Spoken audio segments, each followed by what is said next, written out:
Terkadang orang dengan masa lalu paling kelam akan menciptakan masa depan yang paling cerah. Assalamualaikum sahabat santri. Semoga sahabat santri selalu dalam keadaan sehat walafiat. Pada video kali ini, kita akan membahas kutipan nasihat dari Umar bin Khattab. Baiklah, mari kita mulai pembahasannya. Terkadang orang dengan masa lalu paling kelam akan menciptakan masa depan yang paling cerah.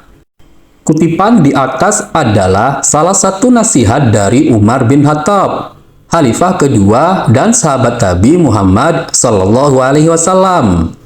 Kutipan ini mengandung makna bahwa seseorang tidak harus terpuruk dalam kesalahan atau kegagalan yang pernah ia lakukan di masa lalu, tetapi harus berusaha untuk memperbaiki diri dan meraih kebaikan di masa depan. Kutipan ini juga menunjukkan bahwa Allah Maha Pengampun dan Maha Pemberi Hidayah. Sehingga siapapun yang bertaubat dengan sungguh-sungguh akan mendapatkan kesempatan untuk menjadi orang yang lebih baik dan mendapatkan rahmat-Nya. Kutipan ini dapat dijadikan motivasi bagi kita untuk tidak menyerah atau putus asa dalam menghadapi tantangan hidup. Tetapi harus selalu berharap dan berikhtiar untuk mencapai cita-cita dan tujuan yang mulia.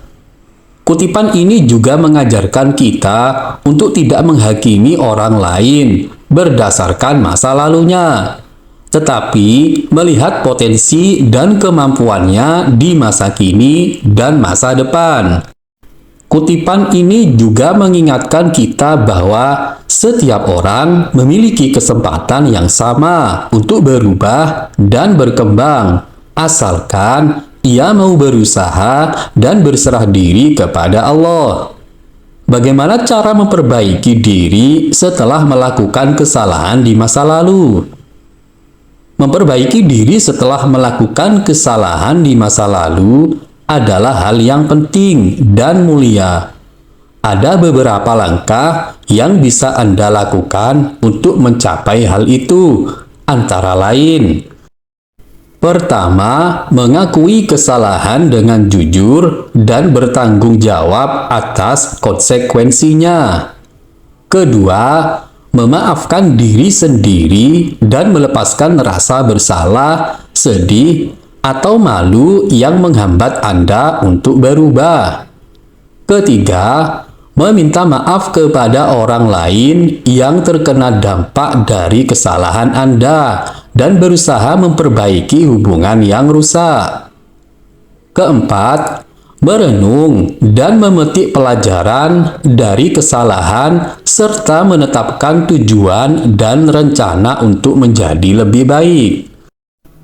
Kelima, membiasakan diri untuk disiplin, berani mengambil keputusan, dan menghindari hal-hal yang bisa membuat Anda terjerumus ke kesalahan yang sama.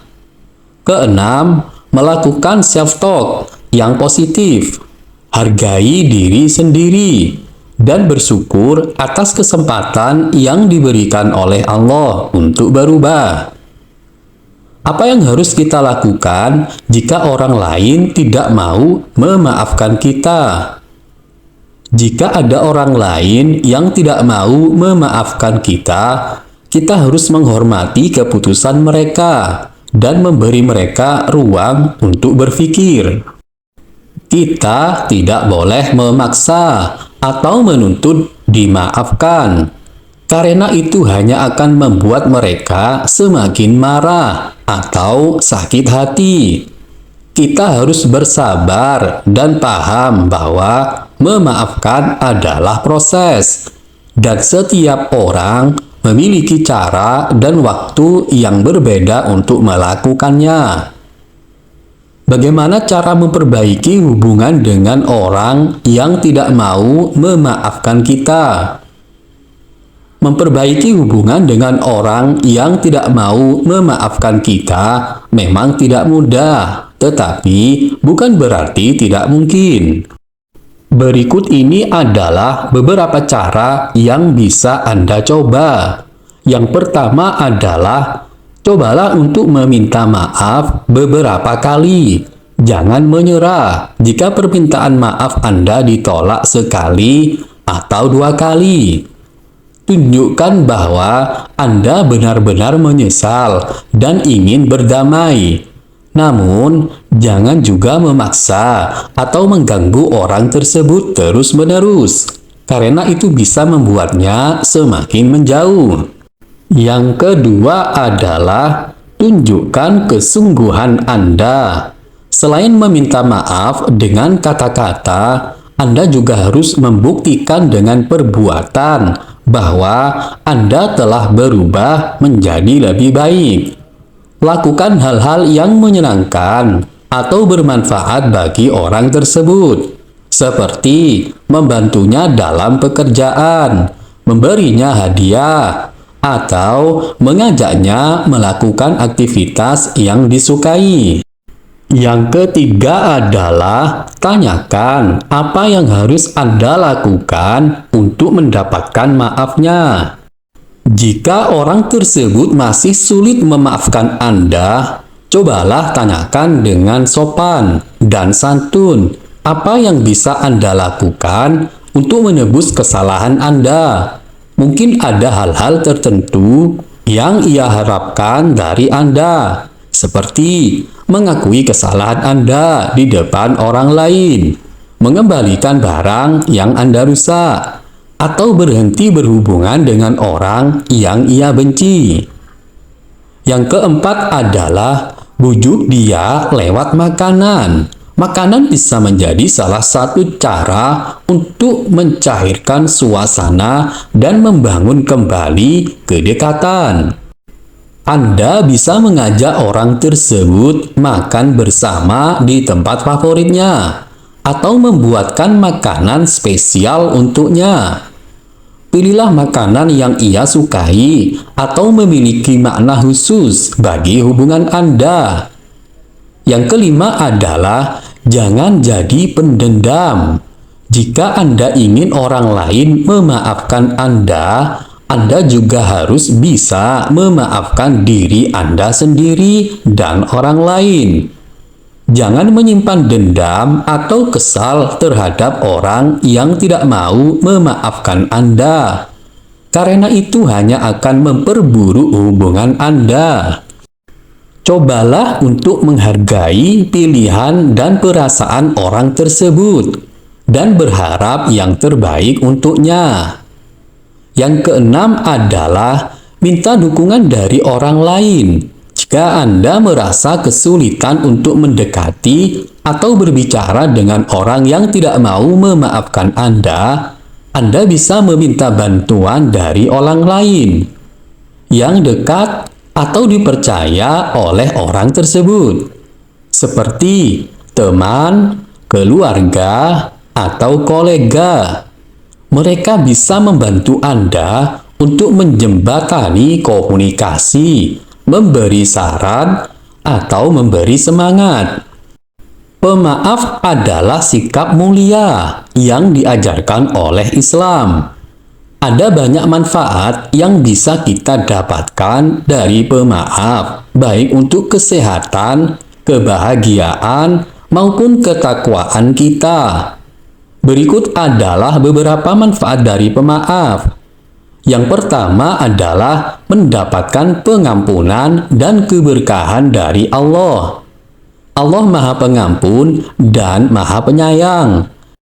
Dan Dia akan mengampuni dan memberkahi orang-orang yang mau mengampuni orang lain. Yang kedua adalah mendapatkan kebaikan dan keberuntungan di dunia dan akhirat. Pemaafan dan pengampunan akan menarik kebaikan dan keberuntungan dari Allah, baik di dunia maupun di akhirat. Yang ketiga adalah mendapatkan kedamaian dan kebahagiaan dalam hidup. Pemaafan dan pengampunan akan menghilangkan rasa benci, dendam, marah, atau sedih yang mengganggu hati dan pikiran kita. Sebaliknya, kita akan merasakan kedamaian, kebahagiaan, dan rasa syukur dalam hidup. Yang keempat adalah mendapatkan kesehatan fisik dan mental yang lebih baik.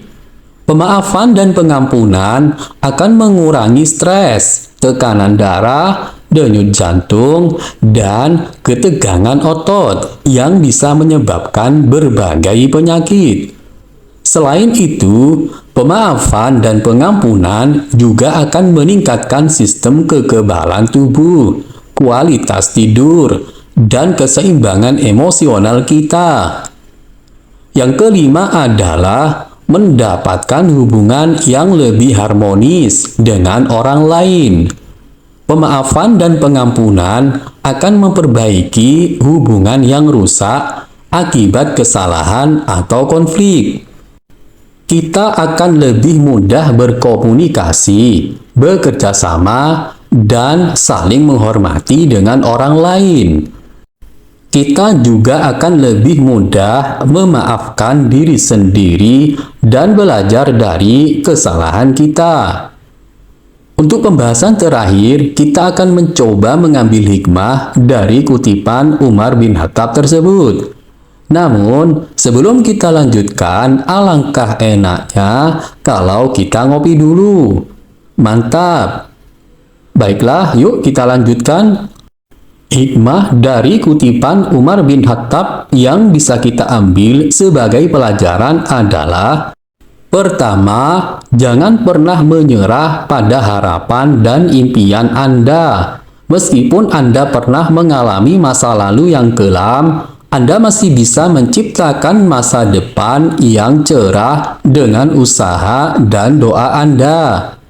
Allah tidak akan menyia-nyiakan orang yang berusaha dan berserah diri kepadanya. Kedua, jangan pernah meremehkan potensi dan kemampuan Anda. Meskipun Anda pernah melakukan kesalahan atau kegagalan di masa lalu, Anda masih bisa menjadi orang yang sukses dan bermanfaat di masa depan dengan belajar dan berkembang. Allah tidak akan membatasi orang yang mau belajar dan berkembang.